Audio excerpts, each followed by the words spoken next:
It's been a year since we moved into this beautiful Swiss apartment, and we are finally now able to understand how much it actually costs to live here. So in this video I'll talk you through the average rent costs in Switzerland. I'll tell you how much we pay for this beautiful apartment, how much we pay in bills, and also what were the unexpected payments we had to make in our first year of living here.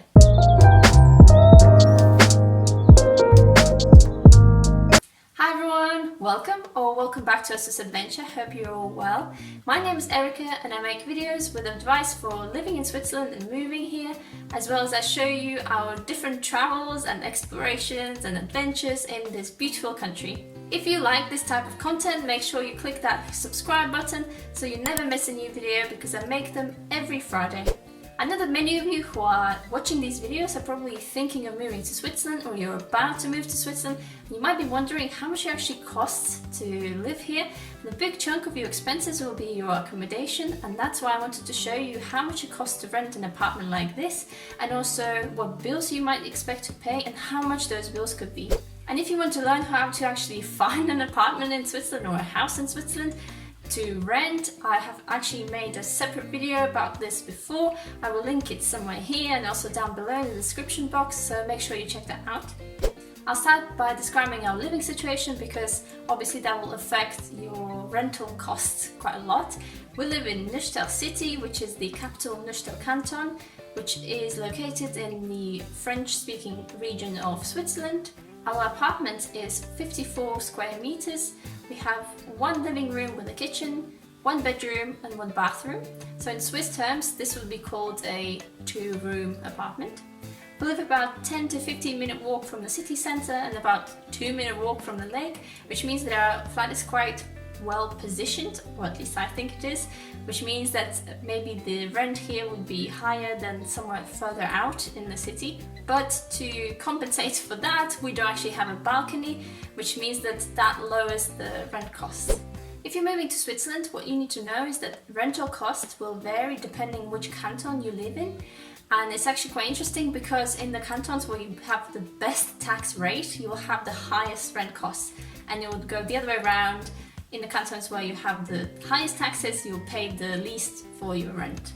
So to demonstrate what exactly I mean by this, I found some statistics from 2017 that show the average rent cost in Switzerland per canton.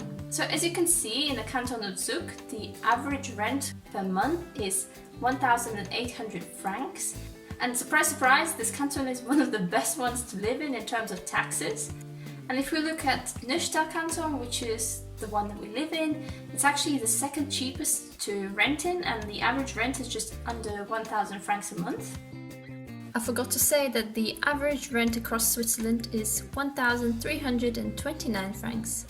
So as you can see, the rent can vary quite a lot depending on which canton you live in, so you should definitely consider that as a factor when you move to Switzerland. And now I'll talk you through our apartment costs for the first year of living here. As you can see, I made this beautiful table where I divided all the expenses into one-off expenses and into continuous expenses, and I'll talk you through each of them. So let's start with one-off expenses. So if you're moving into a flat in Switzerland that you're going to rent, you will most probably have to pay a deposit before you move in, and that can be up to 3 months of rent. In our case, it was 3 times the rent, and that came to 3,660 francs.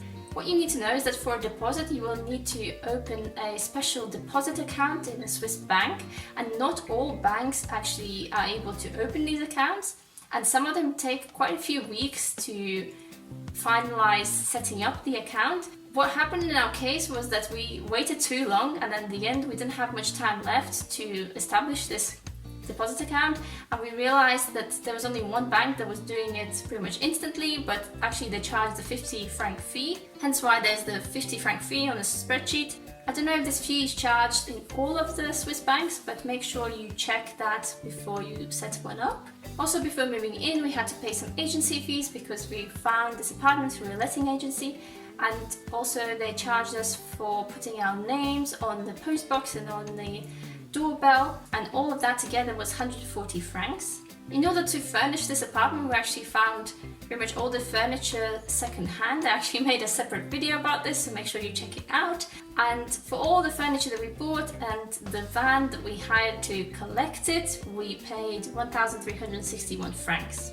So that makes up all of the expenses that we only had to pay once. Moving on to all the continuous expenses, the first thing is rent and all the included bills. Something to know that in Switzerland quite often what you'll find is that if you're searching for an apartment, it will state how much the rent is and how much are the supplementary costs, which are basically the included bills.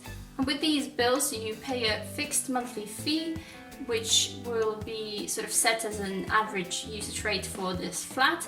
And after, say for example, 6 or 10 months, they will reassess how much you've used, and if you've underused, they will give you some money back, and if you overused, you'll have to pay some extra.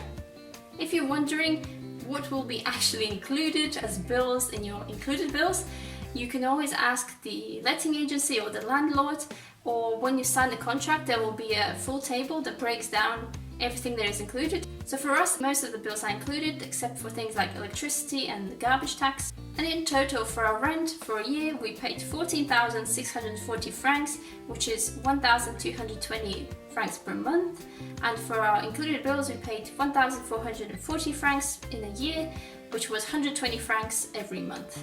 As I mentioned before, if you underuse on some of your included bills you get some money back, and we actually got 44 francs 60. Electricity was something we had to pay ourselves, and in total we ended up paying 281 francs 90, and that we had to pay every 2 months. And then at the end of last year they basically added it all up and saw how much we were actually using, and then we ended up paying extra, I think 120, so we ended up overusing quite a lot. I think it's because obviously 2020 everyone was sat at home, including us, and we were using our computers and chargers and all that quite a lot. And if we convert that into monthly payments, that ends up being 23.48 per month.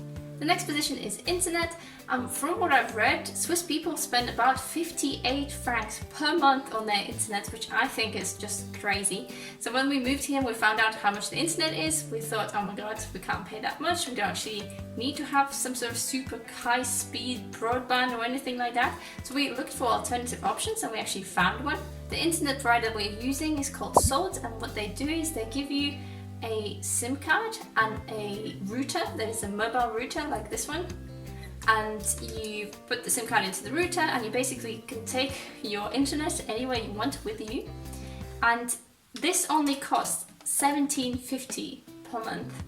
We did get a promotional offer, so we had to sign up for a 2-year contract, but even if we left the contract after the first year of living in Switzerland, we calculated that it would still be much cheaper than any other options available. The internet is fine, it's okay to stream some Netflix or watch some videos or make some Zoom calls. It's not the fastest and not the best, sometimes it's a bit slow. So if you need to be on 3 computers at the same time, doing lots of, I don't know, gaming or streaming or something like that, then maybe you should look for something else. But if you are just a sort of casual user, then we would definitely recommend this company. So for our first year of using the internet, we ended up paying 210 francs, which was 17.50 a month, and also we had to pay 9.29 as a small setup fee. If you're living in Switzerland, you'll most probably have to pay personal liability insurance, and this basically covers you from any accidental damage to someone else or someone else's property, like a plant pot fell off your windowsill and hit someone's head or something like that. And you pay that once a year. For us it was 142 francs 90, which makes it 11.91 francs per month. The next thing is garbage removal tax, and we didn't know that really existed until the bill came. And this is something that is not included in our fixed bills. We had to pay 125.56 per year, which makes it 10.46 per month, which is actually more than I thought.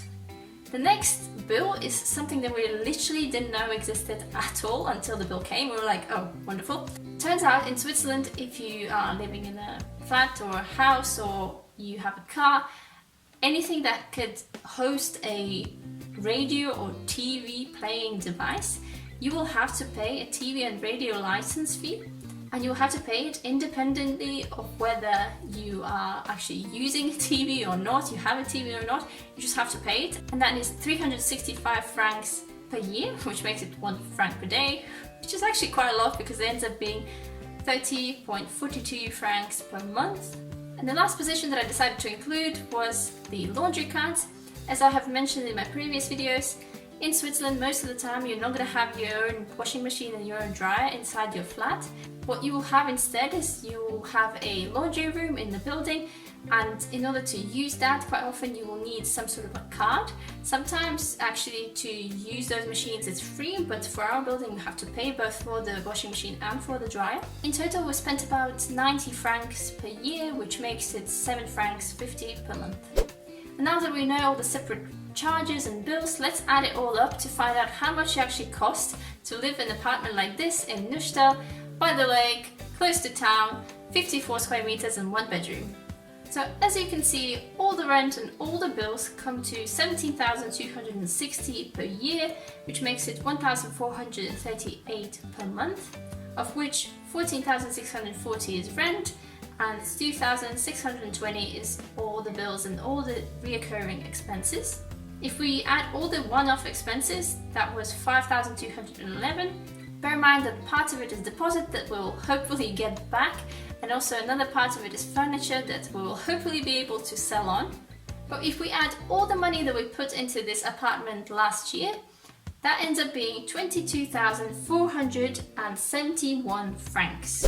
Now, I don't know whether that's a lot or not, but that's just what we ended up paying in our first year of living in Neuchatel in Switzerland. Let me know what you thought, whether you thought it would be more or whether you thought it would be less. I hope you learned something in this video. I hope it gave you some clarity and some information if you are planning to move to Switzerland and you were interested to find out about the rent and the bills and all the things like that. I will leave all the useful links down below, so make sure you check those out. Thank you for watching and see you in the next video next Friday. Bye!